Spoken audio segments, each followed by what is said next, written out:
All right, so thanks for joining me today. I'm going to do a review of the Big Agnes Copper Spur High Volume Ultralight 2-person tent.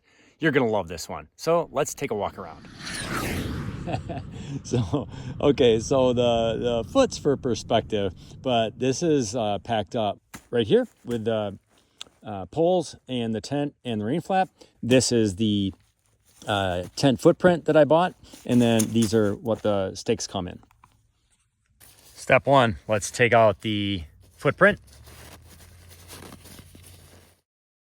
You note here it's color coded. Over here we have orange, that's the narrow part of the tent. And over here we have gray, that's wider. That's where you're gonna put your head and your shoulders. And this is all done for saving weight when you're out on the trail. Step two, we have the tent here ready to be rolled out. And it's pretty easy. What I have here is, this is where all the tent poles are. Then on top of it, I have the rain fly. Just roll that up and when I'm laying it out. And then I have the part with the orange pull tabs on this side. Over here, they're gray. Now we're gonna strap them together. Okay, unpacking the poles. There's two sets in here. One is across for the roof support, and then the other just comes together. These are all shot corded. You won't be able to see it on the whole video, but goes together pretty easily. I want to point out that these poles already have a bit of a bend to them.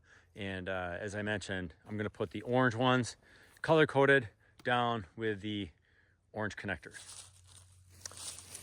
I like to put the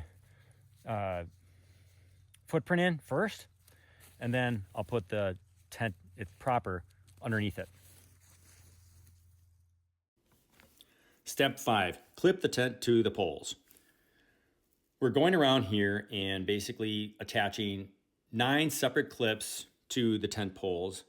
They clip on incredibly easy. Once you have them done on the perimeter, you walk around. This last piece I'm putting, this is the crossbar on the top. It attaches in the middle, and then one on each side. Once you have that done, you are set to use your tent. So if you want to sleep without your rain fly, you're all set to go. Now just a quick review of what we did here. These snaps, they're really easy to put on.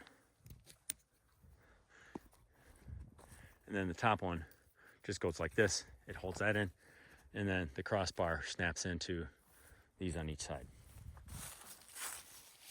Staking the tent out is important. I find that there's a best order to do it. Basically, I start in one of the corners, and once you get it in, that's the start. Go over to the second side, take it and pull it taut away from the original stake. Usually use a rock for that. And then you repeat over here on the far side. Again, you pull it away so you're creating some tension and stretching your tent out.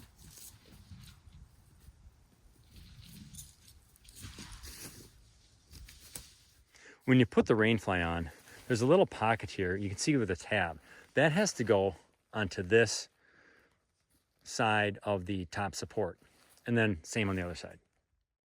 The second one isn't quite as easy. To get this done, basically you need to grab the top cross section with one hand, put your finger through the pull tab in the other, and then you slip it into the pocket.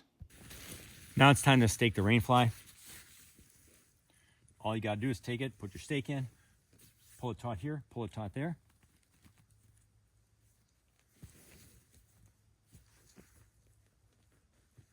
Push in.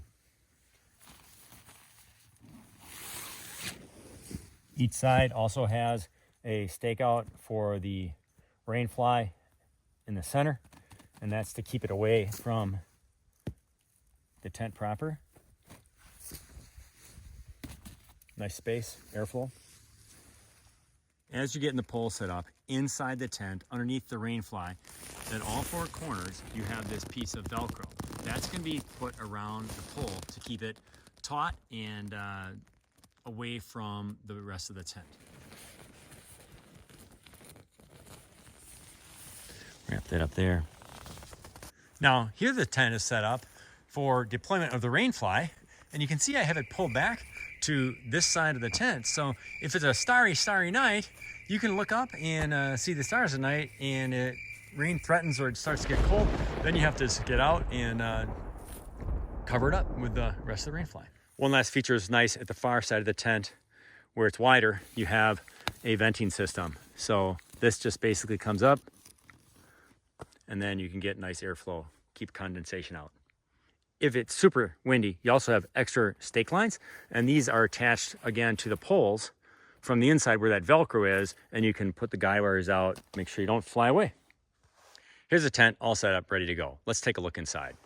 To open it up, pretty good access here, I find.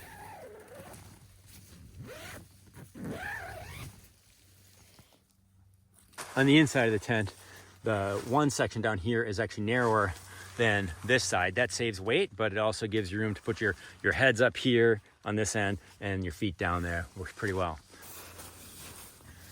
It's called high volume because on this side where I'm sitting, the top is much higher than on the shorter end. So basically, it gives you some weight savings, and it gives you enough space that you can actually sit in here very comfortably without having to crouch down all the time. Here's a view from the other side. My head isn't touching the top mesh, but it's definitely a little lower here than on the side that's wider at the perimeter.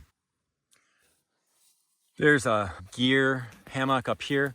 I usually put my glasses up there, maybe my wallet, a phone, and then there's also one on the side.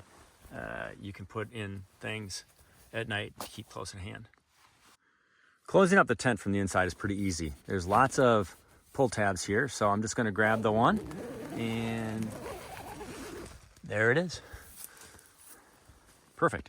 What's nice is there's lots of room here to put gear, keep it out of the rain at night. Getting out, equally easy.